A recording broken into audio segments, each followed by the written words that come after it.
Sarah Martinez stared at the official letter in her trembling hands, the words blurring together as tears threatened to spill down her cheeks. Due to your inability to meet the minimum physical and academic standards required for basic military training, you are hereby dismissed from the program. The paper felt heavier than any weight she had ever attempted to lift during her disastrous 8 weeks at Fort Leonard Wood. At 22 years old, Sarah had believed military service would be her ticket out of a life that seemed destined for mediocrity. Growing up in a small Rust Belt town where the biggest employer had closed down when she was 16, opportunities were scarce. Her mother worked double shifts at the local diner, and her father had disappeared when she was 12, leaving behind nothing but empty beer bottles and unpaid bills. Sarah had watched her high school classmates either leave for college with scholarships she could never afford, or settle into dead-end jobs that paid barely above minimum wage. The military recruiter had painted such a promising picture when he visited her high school during her senior year. He spoke of education benefits, career training, and the chance to serve something greater than herself. Sarah had been drawn to the structure and purpose that military life promised. After 2 years of working at a gas station and living in her mother's cramped apartment, she finally worked up the courage to walk into the recruitment office. The physical fitness test had been her first warning sign. While other recruits seemed to glide through push-ups and pull-ups with ease, Sarah struggled to complete even the minimum requirements. Her lungs burned during the 2-mile run, and she finished nearly 3 minutes behind the slowest acceptable time. The drill sergeants had noticed her struggles immediately, and their attention was far from encouraging. "Martinez, are you planning to crawl through this entire program?" Sergeant Davis had shouted during her 3rd week, as Sarah gasped for air after failing to complete a rope climb exercise. The other recruits had looked at her with a mixture of pity and annoyance. She was holding back their entire unit, and everyone knew it. The academic challenges had been equally devastating. Sarah had never been a strong student, but she had hoped that motivation and hard work would be enough. The military tactics courses, equipment maintenance procedures, and technical manuals seemed written in a foreign language. While her bunkmates studied together and helped each other understand complex concepts, Sarah found herself increasingly isolated and confused. Her lowest point came during week 6, when she failed her 3rd consecutive weapons qualification test. Standing on the firing range, unable to hit targets that seemed impossibly small and distant, Sarah felt the weight of every disappointed look from her instructors. The M16 rifle felt awkward and unwieldy in her hands, despite hours of practice. Other recruits were hitting bullseyes while she struggled to hit the target at all. "Maybe you're just not cut out for this, Martinez," Sergeant Davis had said quietly after her latest failure. His tone wasn't cruel, but somehow that made it worse. She could handle anger and shouting, but the gentle disappointment in his voice felt like a death sentence for her dreams. The nights became the hardest part. While other recruits slept soundly, exhausted from successful training days, Sarah lay awake reviewing her failures. She thought about her mother, who had been so proud when Sarah enlisted. She had told everyone in town about her daughter joining the army, finally doing something meaningful with her life. How could Sarah face her now? How could she explain that she simply wasn't good enough? Her bunkmate Jennifer had tried to help during those final weeks. Jennifer was everything Sarah wasn't: physically strong, academically sharp, and naturally suited to military life. She had attempted to coach Sarah through the physical training exercises and help her study for exams, but even Jennifer's patience had limits. "You're not even trying anymore," Jennifer had said during their last conversation. "It's like you've already given up." Sarah wanted to protest, to explain that she was trying harder than she had ever tried at anything in her life, but the words wouldn't come. Maybe Jennifer was right. Maybe she had given up. The dismissal ceremony was mercifully brief. Sarah packed her few belongings while other recruits were in classes she would never complete. The drill sergeants who had tormented her for weeks suddenly seemed almost kind, offering brief words of encouragement about finding her path in civilian life. Their sympathy felt worse than their previous criticism. The bus ride home felt endless. Sarah watched the landscape roll by, each mile taking her further from her dreams and closer to the reality she had tried so desperately to escape. Other passengers chatted or slept, but Sarah sat in silence, replaying every moment of her failure. She had let down everyone who had believed in her, including herself. Walking into her mother's apartment with her duffel bag slung over her shoulder, Sarah felt like a completely different person than the confident young woman who had left just 2 months earlier. Her mother's face showed a mixture of concern and disappointment that cut deeper than any drill sergeant's harsh words ever could. "It's okay, honey," her mother had said, pulling her into a hug. "We'll figure something out." But Sarah knew there was nothing to figure out. She had taken her best shot at changing her life and failed spectacularly. The gas station would probably take her back, and she could resume her old routine of working dead-end jobs and dreaming of something better. Over the following weeks, Sarah fell into a depression that seemed to grow deeper each day. She barely left her room, declining calls from friends who wanted to know what had happened. The story of her failure spread through their small town quickly, and she couldn't bear the pitying looks from people who had once congratulated her on enlisting. The rejection letter remained on her desk, a constant reminder of her inadequacy. Sometimes she would read it again, hoping the words had changed, but they never did. Sarah Martinez had flunked basic training, and nothing would ever change that fact. She was 22 years old, unemployed, and living with her mother. Her future looked exactly like her past, and she couldn't see any way to change it. 3 months after returning home in shame, Sarah's life had settled into a routine that felt more like slow-motion drowning than living. She had indeed gotten her old job back at Murphy's gas station, working the night shift from 11 p.m. to 7 a.m. The manager, Bob Murphy, had hired her back without questions, though the pity in his eyes was unmistakable when she walked through his door with her head down and her shoulders slumped. The night shift suited her depression perfectly. She could avoid most human contact, stock shelves in peace, and serve the occasional insomniac or long-haul trucker without having to explain why the girl who was supposed to be serving her country was instead serving fountain drinks and stale hot dogs. The fluorescent lights buzzed overhead as she mechanically performed her duties, each night blending into the next in an endless cycle of meaninglessness. Her mother tried to be supportive, but Sarah could see the worry lines deepening around her eyes. Maria Martinez had worked her entire adult life to keep their small family afloat, and watching her daughter sink into despair was taking its toll. She would leave encouraging notes in Sarah's lunch bag and suggest activities they could do together, but Sarah barely acknowledged these gestures of love. The worst part wasn't the job, or even the crushing sense of failure that followed her everywhere. It was the complete absence of hope. Sarah had always been a dreamer, someone who believed that if she just worked hard enough, she could overcome any obstacle. Basic training had shattered that belief so thoroughly that she couldn't imagine ever trying to better herself again. One particularly difficult night at the gas station, Sarah found herself scrolling through social media on her phone during a quiet period. Photos of her former high school classmates filled the screen, some graduating from college, others getting married, starting careers, buying their first homes. Jennifer, her old bunkmate from basic training, had posted pictures from advanced combat training, looking confident and strong in her military fatigues. Sarah closed the app quickly, but the damage was done. Everyone else seemed to be moving forward with their lives while she remained stuck in the same place she had been at 18, only now with the added weight of spectacular public failure. She had become a cautionary tale in her small town, the girl who had reached for something better and fallen flat on her face. The isolation became more complete as weeks turned into months.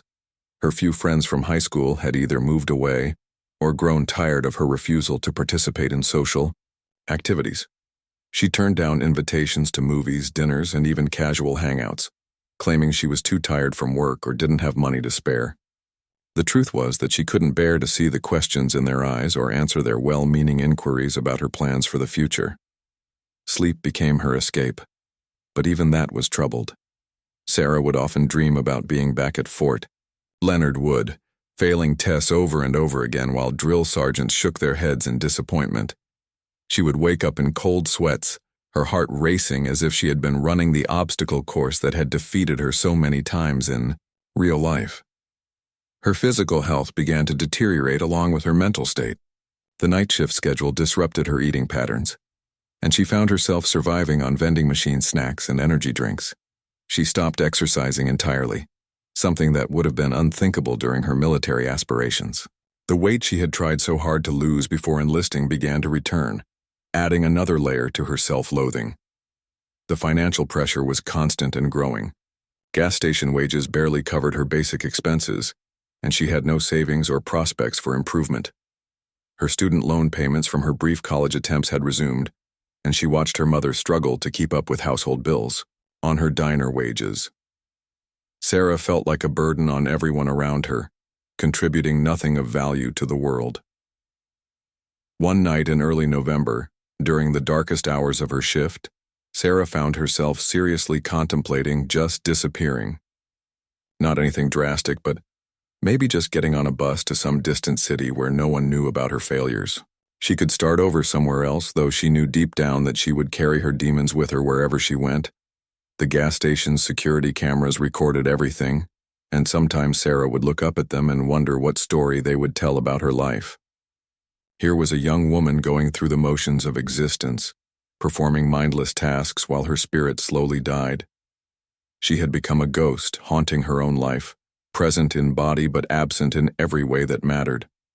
Her mother's attempts to help became more frequent and more desperate. Maria would leave job listings from the local newspaper on Sarah's dresser, circled in red ink with encouraging notes attached. She suggested community college courses, vocational training programs, even dating apps that might help Sarah meet new people. Each suggestion felt like a reminder of how far Sarah had fallen and how impossible climbing back up seemed. The anniversary of her enlistment date passed without acknowledgement from Sarah, but she felt its weight nonetheless. 1 year ago, she had been full of hope and determination, ready to transform her life through military service. Now she couldn't imagine having enough energy to transform even her next shift at work into something meaningful. Her co-workers at the gas station were kind but distant. They could sense her depression and gave her space, which was both a relief and another form of isolation. Bob Murphy occasionally asked if she was okay or if she needed to talk, but Sarah always deflected his concern with claims that she was just tired or dealing with personal issues that would resolve themselves with time. The truth was that time wasn't healing anything. If anything, each passing day seemed to cement her failure more deeply into her identity. Sarah Martinez wasn't just someone who had failed at basic training. She was someone who would always fail at everything important. The evidence was everywhere. She looked, from her dead-end job to her non-existent social life, to her complete inability to envision any kind of positive future. As winter approached and the nights grew longer, Sarah's world grew smaller. She had created a life so limited and predictable that she could go days without speaking to anyone beyond basic customer service interactions. She was 23 years old and felt like her life was already over, a cruel joke that had ended before the punchline was even delivered. The man who walked into Murphy's gas station at 2:47 a.m. on a Thursday night in December looked like trouble. Sarah noticed him immediately, not just because customers were rare at that hour, but because something about his presence filled the entire space. He wasn't particularly tall or imposing in an obvious way, but he moved with a purpose and awareness that made the fluorescent-lit convenience store suddenly feel too small. His hair was cropped short in a military style, and despite wearing civilian clothes, jeans, a plain black jacket, and work boots, everything about his bearing screamed active duty. Sarah's stomach tightened with familiar anxiety. Military personnel made her nervous now, reminders of her spectacular failure to join their ranks. She busied herself with inventory sheets, hoping he would grab whatever he needed and leave without conversation. The stranger moved through the store methodically, selecting items with the same precision Sarah had once witnessed in successful recruits during her brief time at Fort Leonard Wood: energy drinks, protein bars, a road map, and a phone charger. He approached the counter with steady eyes that seemed to catalog everything they saw, including Sarah's obvious discomfort. "Rough night?" he asked as she scanned his items. His voice was calm, but carried an authority that suggested he was accustomed to being heard and obeyed. "They're all rough," Sarah replied without looking up, hoping her tone would discourage further conversation. She had perfected the art of minimal customer interaction over the past several months. Tell me about it. He handed her exact change, which somehow didn't surprise her. Military precision extended to even the smallest transactions. You look familiar. Were you ever stationed at Leonard Wood? Sarah's hands stopped moving. She looked up into gray eyes that were studying her with genuine curiosity rather than judgment. For a moment, she considered lying or claiming mistaken identity, but something about his direct gaze made deception impossible. I was there for about 8 weeks, she said quietly. Didn't work out. Most people would have let the conversation end there, sensing her reluctance to discuss the topic. This stranger leaned against the counter as if he had all the time in the world, despite the late hour and his obvious travel preparations. 8 weeks is a long time to spend somewhere that didn't work out, he said. What happened? The question was asked without pity or condescension, just straightforward interest. Sarah found herself answering before she could stop herself. I failed everything: physical training, academics, weapons qualification. Everything. The words came out flat and matter-of-fact, stripped of emotion through months of repetition, in her own mind. Everything? The stranger raised an eyebrow. That's actually pretty impressive in its own way. Takes a special kind of consistency. Sarah stared at him, unsure if she was being mocked. I don't think failing consistently is something to be proud of. Depends on what you were trying to accomplish.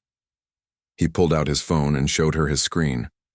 I'm Commander Jake Williams, Naval Special Warfare, SEAL Team 5. The identification was legitimate, complete with official credentials that Sarah recognized from her military training. Her confusion deepened. What's a SEAL commander doing in Murphy's gas station at 3 in the morning? Driving back from a family emergency in Ohio, he said, putting his phone away. But that's not the interesting part. The interesting part is running into someone who failed so spectacularly at basic training that she's still beating herself up about it months later. Sarah felt heat rise in her cheeks. I'm not beating myself up. I'm just being realistic about my limitations.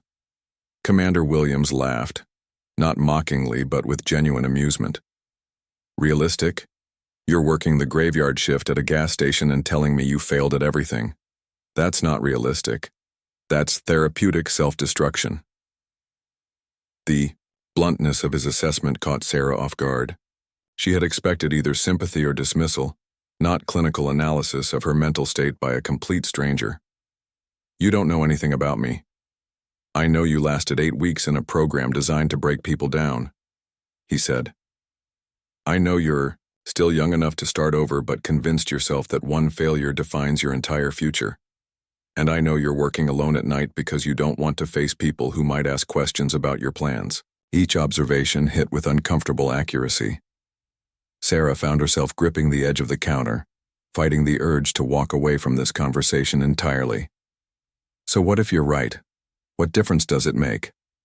Commander Williams studied her for a long moment, his gray eyes seeming to weigh something she couldn't identify.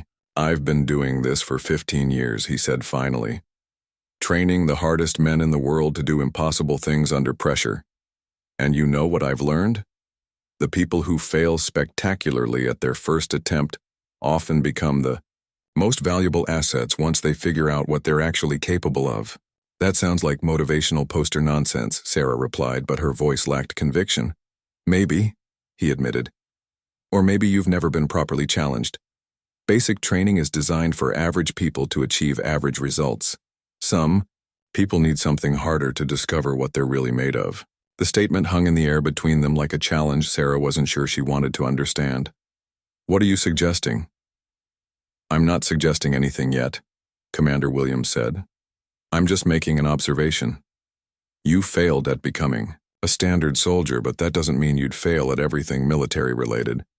Some missions require people who think differently, who approach problems from unexpected angles. Sarah felt a dangerous flutter of hope in her chest, something she had actively suppressed for months. What kind of missions? The kind that don't exist in recruitment brochures, he said cryptically. The kind that require people who understand failure intimately because they've lived through it and survived. He reached into his jacket and pulled out a business card, placing it on the counter between them. I'm going to be in the area for another week handling some administrative business. If you're interested in hearing about opportunities that don't involve pushing through obstacle courses or memorizing technical manuals, call me. Sarah stared at the card without touching it. Why would you offer help to someone who's already proven they can't cut it? Because sometimes the people who can't cut it in normal circumstances are exactly what abnormal circumstances require, Commander Williams said. He collected his purchases and headed toward the door. And because I've learned to recognize potential that's been buried under other people's definitions of success. As he reached the exit, he turned back. Sarah Martinez, right? That was the name on your basic training records? She nodded, surprised that he somehow knew her full name. Sarah, let me ask you something. When you were failing all those tests and exercises at Leonard Wood, did you ever stop trying? Did you ever just give up completely and wait for them to send you home? No, she said without hesitation. I kept trying until the very last day, even when I knew it was hopeless. Commander Williams smiled, and for the first time since she had known him existed, Sarah saw approval in a military man's eyes. That's what I thought, he said. Most people would have quit after week 3. The fact that you didn't tells me everything I need to know about your character. The bell above the door chimed as he left, leaving Sarah alone with his business card and a confusion of emotions she hadn't felt in months. The card was simple: Commander Jake Williams, Naval Special Warfare, followed by a phone number, and nothing else. No motivational slogans, no official seals, just a name and a way to make contact. Sarah picked up the card and studied it under the harsh fluorescent lights. For the first time in months, she allowed herself to wonder what might be possible.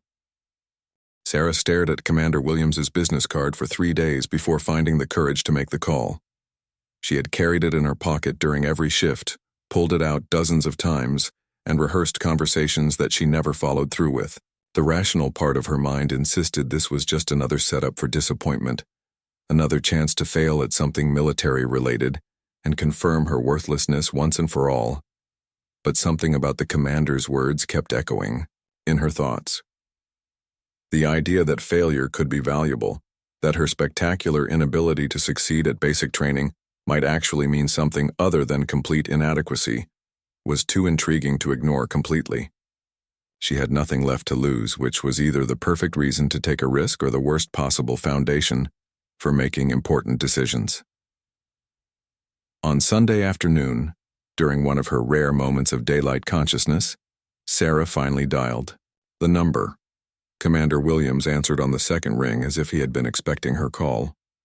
Sarah, he said without preamble, I was beginning to think you'd decided to stay comfortable in your misery. I'm not comfortable, she replied, then immediately regretted how defensive she sounded. I just needed time to think. Thinking's overrated when you don't have enough information to think with, he said. Are you free this evening? I'd like to show you something. They arranged to meet at a diner 20 miles outside of town, neutral territory where Sarah was unlikely to encounter anyone she knew. The drive gave her too much time to imagine worst-case scenarios and talk herself out of whatever was about to happen, but she forced herself to keep driving. The alternative was returning to Murphy's gas station and accepting that her current existence was as good as her life would ever get. Commander Williams was already seated in a corner booth when she arrived, studying what looked like personnel files spread across the table. He looked up as she approached, and she noticed that his gray eyes seemed to be conducting some kind of assessment even as he smiled in greeting. You came, he said, gathering the papers and sliding them into a folder. That's the first good decision you've made since we met. I haven't made any decision yet, Sarah said, settling into the booth across from him. I'm just here to listen. Fair enough. He signaled the waitress for coffee and waited until they were both served before continuing. Tell me about your time at basic training. Not the failures, I already know about those. Tell me about the parts that didn't make sense, the instructions that seemed backwards, the exercises that felt wrong. The question caught Sarah off guard. No one had ever asked her to analyze her military experience rather than simply acknowledge her failure. Everything felt wrong, she said. The physical training was too standardized, like they were trying to turn everyone into the same type of soldier. The academic work was all memorization without understanding. And the weapons training, she paused, remembering her frustration. They taught us to shoot at static targets in perfect conditions, but what good is that in real combat situations? Commander Williams nodded as if her observations confirmed something he already suspected. What else? The whole system seemed designed to reward conformity over innovation, Sarah continued, surprised by her own analysis. Anyone who questioned methods or suggested improvements was shut down immediately. They wanted robots, not thinking soldiers. Exactly. His approval was evident. Basic training creates competent soldiers who can follow orders and perform standard operations. But some missions require people who can think independently, adapt to unexpected situations, and operate effectively, outside normal parameters. Sarah felt a familiar skepticism rising. And you think someone who couldn't even handle basic training would be better at advanced operations? I think someone who failed at basic training because she was asking the wrong questions might excel at operations where asking the right questions is the difference between success and disaster. Commander Williams leaned forward. Let me tell you about a mission I ran 2 years ago. He described an operation in Eastern Europe where his team had been tasked with extracting a high-value target from an urban environment. Standard protocols called for a nighttime raid with overwhelming force, but the target was being held in a residential building surrounded by civilians. Every by-the-book approach would have resulted in civilian casualties and international incidents. We needed someone who could think like a failure, he said. Someone who understood that sometimes the only way to succeed is to approach the problem from an angle that makes no sense to people trained in conventional methods. What did you do? We sent in a team member who pretended to be a lost tourist asking for directions. No weapons, no tactical gear, just someone who looked confused and harmless. She walked right up to the guards, engaged them in conversation, and created enough distraction for the rest of the team to position themselves. The extraction was completed without a single shot fired. Sarah was intrigued despite herself. That doesn't sound like military tactics. It wasn't. It was creative problem-solving disguised as incompetence. And it worked because the person executing it understood how to fail convincingly while actually succeeding at the real objective. The implications of what he was suggesting began to dawn on Sarah. You want people who can fail on purpose? I want people who understand that there are different types of success, and that sometimes achieving your real goal means accepting apparent failure at your supposed goal. Commander Williams pulled out a photograph and slid it across the table. This is Petty Officer Lisa Chen. She failed Army basic training twice before joining the Navy and eventually becoming one of my most effective operatives. The photograph showed a young Asian woman in military fatigues, but there was something in her eyes that reminded Sarah of her own experience, a depth that suggested intimate familiarity with disappointment and the determination that came from having nothing left to lose. How many people like her do you work with? Sarah asked. More than you might think. The military produces thousands of conventional soldiers every year, but unconventional operations require unconventional people. People who've been overlooked, underestimated, or dismissed by standard evaluation methods. Sarah felt a dangerous surge of hope, followed immediately by protective cynicism. And you think I might be one of these unconventional people? I think you might be exactly what I'm looking for, Commander Williams said. But I need to know more about how you think under pressure. Are you willing to take a test? What kind of test? He smiled mysteriously. The kind that doesn't exist in any military manual. The kind where success looks like failure, and failure might actually be the point. Sarah thought about her life at Murphy's gas station, her mother's worried glances, and the complete absence of any other opportunities on her horizon. What happens if I fail this test too? Then you go back to your gas station job knowing that you at least tried something different, Commander Williams said. But what happens if you succeed? What would success look like? Training for operations. That don't officially exist. working with teams that solve problems no one else can handle, and discovering abilities you never knew you had. His gray eyes held steady on hers. Plus a salary that would let you move your mother out of that diner and into early retirement. The offer was almost too good to believe, which made Sarah immediately suspicious. What's the catch? The catch is that this work is dangerous, demanding, and requires absolute discretion. The catch is that you'd be operating in situations where conventional military training is not just useless, but counterproductive. And the biggest catch is that you'll never be able to tell anyone what you really do for a living. Sarah considered all the reasons she should walk away from this conversation and return to her safe, miserable existence. She thought about her spectacular failure at basic training and her complete lack of qualifications for anything resembling elite military operations. She thought about her mother's dreams for her future and her own complete inability to envision any positive possibilities. Then she thought about Commander Williams' words about different types of success in the photograph of Petty Officer Chen, who had failed twice before finding her place. "When do we start?" she heard herself saying. The test began at dawn on a Tuesday that Sarah had expected to spend sleeping after another night shift at the gas station. Instead, she found herself standing in an empty parking lot behind an abandoned warehouse, watching Commander Williams unload equipment from a nondescript van. Nothing about the situation resembled any military training she had ever heard of, which somehow made her more nervous rather than less. "First rule," Commander Williams said, handing her what appeared to be civilian clothes, jeans, a sweatshirt, and sneakers. "Nothing about today is what it seems to be. Your job is to figure out what's really happening and respond accordingly."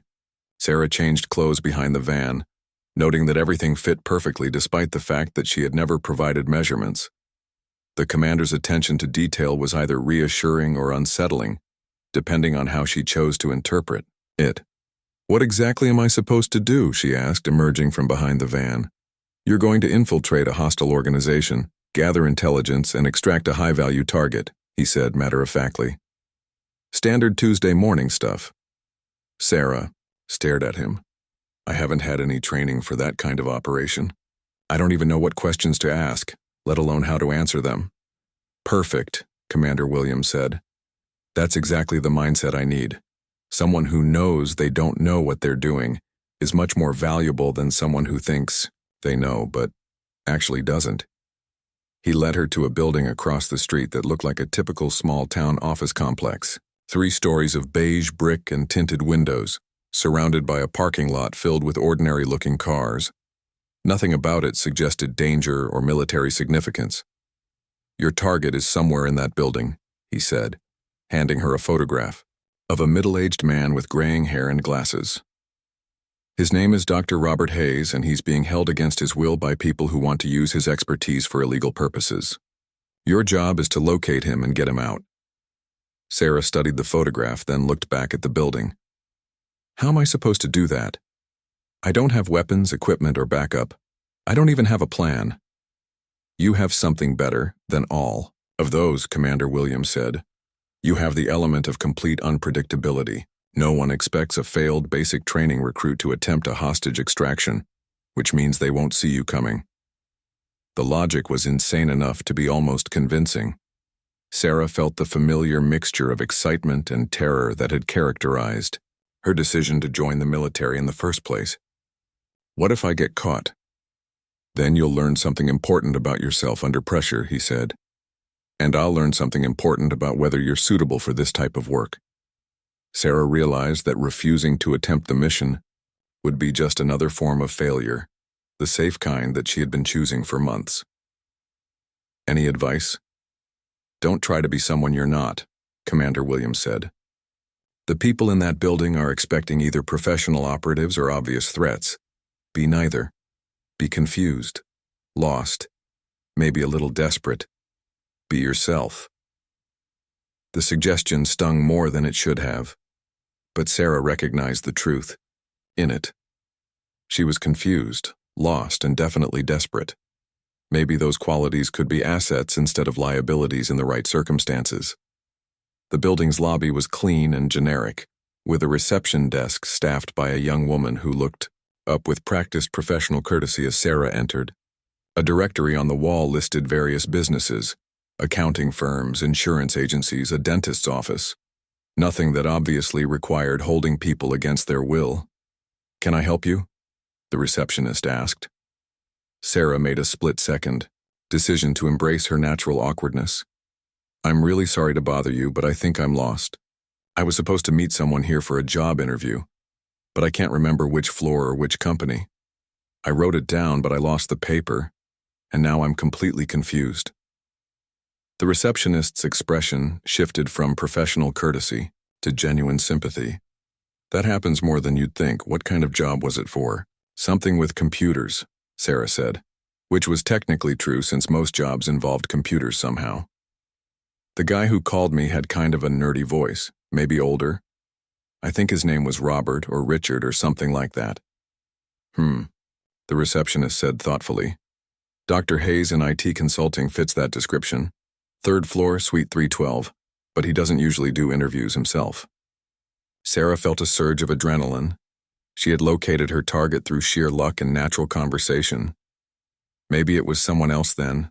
Would it be okay if I just went up and looked around? I promise I won't bother anyone. "Sure, honey. The elevators are right over there. Good luck with your interview." The elevator ride to the 3rd floor gave Sarah time to consider what she was walking into. Dr. Hayes was supposedly being held against his will, which meant there were probably guards or handlers nearby. She had no weapons, no training in combat, or subduing hostile personnel, and no backup if things went wrong.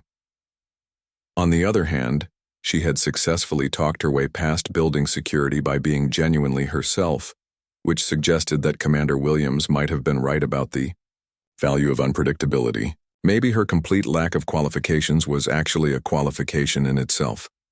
Suite 312 was at the end of a long hallway, lined with identical doors. Sarah walked slowly, listening for voices or other signs of activity. Most of the offices seemed empty, which was either good luck or a bad sign depending on the circumstances she was walking into. The door to 312 was slightly ajar, and she could hear voices inside. One older and strained, another younger and more authoritative. Sarah pressed herself against the wall and listened. "Dr. Hayes, I need those authentication codes by 5 o'clock." 6 months later, Sarah Martinez stood on the deck of a Navy vessel in international waters, wearing gear that had never appeared in any military supply catalog. The mission briefing in her hands was marked with classifications she had never heard of during her disastrous time at basic training, and her team consisted of operatives whose backgrounds were as unconventional as her own. The transformation hadn't been immediate or easy. After passing Commander Williams's unorthodox test, Sarah had spent 4 months in training that bore no resemblance to traditional military instruction. Instead of memorizing equipment manuals, she had learned to think like a target, to blend into hostile environments, and to turn her natural awkwardness into a strategic advantage. Her instructors were all people who had failed at conventional military careers before finding their place in special operations that didn't officially exist. There was Marcus, a former Marine who had washed out of officer candidate school but excelled at creating chaos in enemy communications. Lisa Chen, the woman from the photograph, had become Sarah's mentor in the art of appearing harmless while accomplishing impossible objectives. The training facility looked like a corporate retreat center, complete with conference rooms and motivational posters, but the exercises conducted there would have been impossible to explain to any inspector general. Sarah learned to pick locks while discussing quarterly sales projections, to plant surveillance devices during fake job interviews, and to extract information from targets who never realized they were being questioned. "Your greatest strength," Commander Williams had told her during one of their evaluation sessions, "is that you think like someone who doesn't belong in military operations. That makes you perfect for operations where traditional military thinking would get everyone killed." Now, standing on the deck of the USS Intrepid with the Mediterranean sun beating down on her shoulders, Sarah was about to put that training to its first real test. The mission was both simpler and more complex than anything she could have imagined during her gas station days. A cruise ship carrying 2,000 passengers had been hijacked by a terrorist organization that had managed to infiltrate the crew over a period of months. The hijackers were demanding the release of political prisoners and threatening to detonate explosives throughout the ship if their demands weren't met. Traditional military response would involve overwhelming force, but any aggressive action would likely result in massive civilian casualties. "This is where you come in," Commander Williams had explained during the briefing. "The terrorists are expecting Navy SEALs rappelling from helicopters or commandos storming the bridge. They're not expecting a confused tourist who got separated from her group and needs help finding her cabin." Sarah's role was to board the cruise ship as part of a supposed rescue operation for passengers with medical emergencies, but her real objective was to locate and neutralize the explosive devices. Before the main assault team moved in, she would be alone, unarmed in any conventional sense, and dependent entirely on her ability to convince dangerous people that she posed no threat whatsoever. "Remember," Lisa Chen said as they made final equipment checks, "you're not a soldier trying to act like a civilian. You're a civilian who happens to be in the right place at the right time with the right skills. The moment you start thinking like military personnel, you'll stick out like a flare in the darkness." The approach to the cruise ship was made in a Coast Guard vessel flying medical emergency flags. Sarah wore civilian clothes, a floral sundress, and sandals that made her look like any other cruise passenger, with her equipment concealed in what appeared to be a medical supply bag. Her cover story was simple. She was a nurse responding to reports of injured passengers who needed immediate attention. The cruise ship loomed enormous against the horizon, its white hull gleaming in the afternoon sun. From a distance, it looked peaceful and normal, but Sarah knew that somewhere aboard that vessel were people prepared to kill thousands of innocent tourists to make a political statement. As the Coast Guard boat pulled alongside the cruise ship's medical bay, Sarah felt the familiar mixture of terror and excitement that had become her normal response to impossible situations. The difference was that now she trusted those feelings instead of fighting them. Her fear made her more observant, more creative, and more determined to succeed. "Medical personnel coming aboard," the Coast Guard captain announced over the radio. "We have a trauma nurse responding to reports of injured passengers." Sarah climbed aboard the cruise ship with her medical bag and immediately began playing her role. "Oh my goodness, this ship is so much bigger than I expected," she said to the crew member who met her at the gangway. "I'm Sarah from the medical response team. Where are the injured passengers?" The crew member, who was clearly one of the hijackers, based on the nervous way he kept checking his radio, seemed relieved to be dealing with someone who appeared completely oblivious to the danger. "This way, miss. They're being held in the main dining room for their own safety."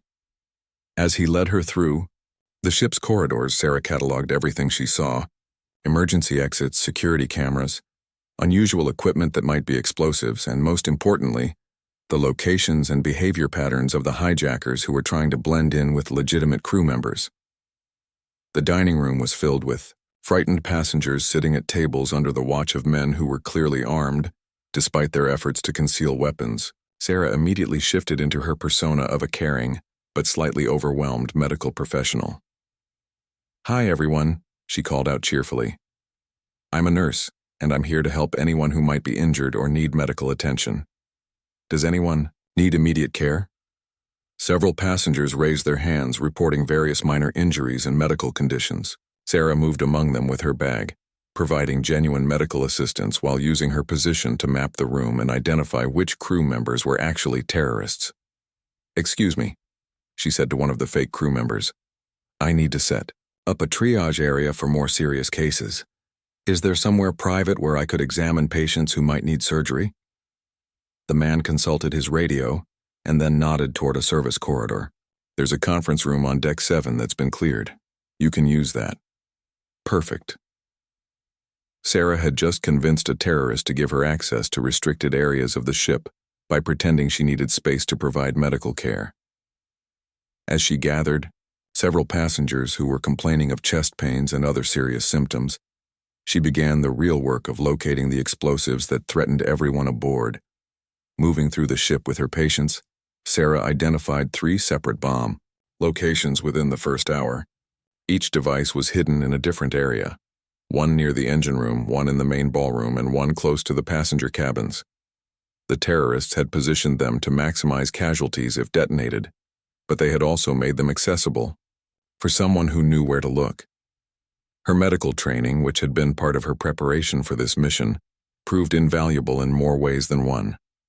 While examining a passenger with heart problems, she was able to disable the timing mechanism on the ballroom device. While treating a woman with a panic attack near the engine room, she neutralized the second bomb. The third device required more creativity. "I need to check on passengers in the cabin areas," Sarah told one of the guards. "Some people might be hiding in their rooms because they're too scared to come to the dining hall."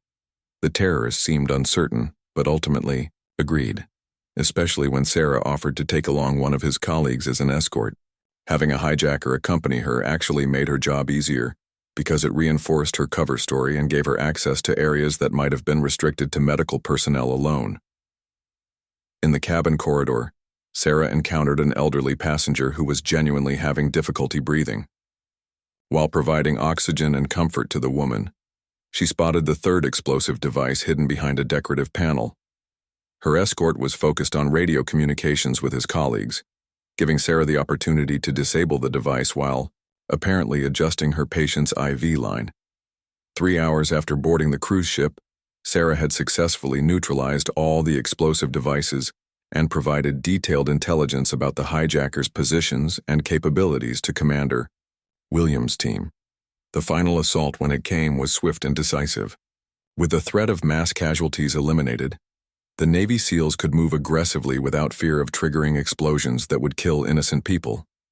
The operation was over by sunset, with all passengers safely evacuated and the terrorist cell captured or eliminated. Sarah's contribution would never appear in any official reports, but Commander Williams pulled her aside as they prepared to leave the cruise ship. "You realize what you've accomplished here?" he asked. Sarah looked back at the ship, now swarming with investigators and medical personnel treating the traumatized passengers. "I helped save some people who were in trouble."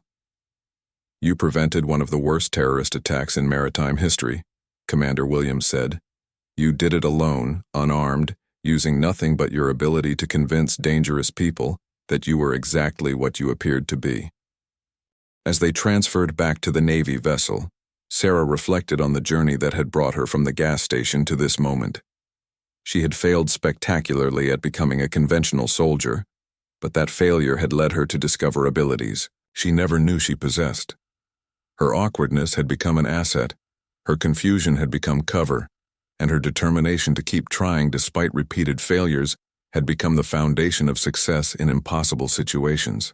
The woman who had flunked basic training was gone, replaced by someone who understood that there were many different ways to serve her country and protect innocent people. Sarah Martinez had found her place at last, in operations that didn't exist, and missions that would never be acknowledged. She had become exactly what Commander Williams had recognized in her from the beginning, someone whose greatest strength was being underestimated by everyone who met her. As the Mediterranean stars appeared overhead, Sarah began planning for whatever impossible mission would come next, knowing that her failures had finally become the foundation for a success more meaningful than anything she could have achieved through conventional means.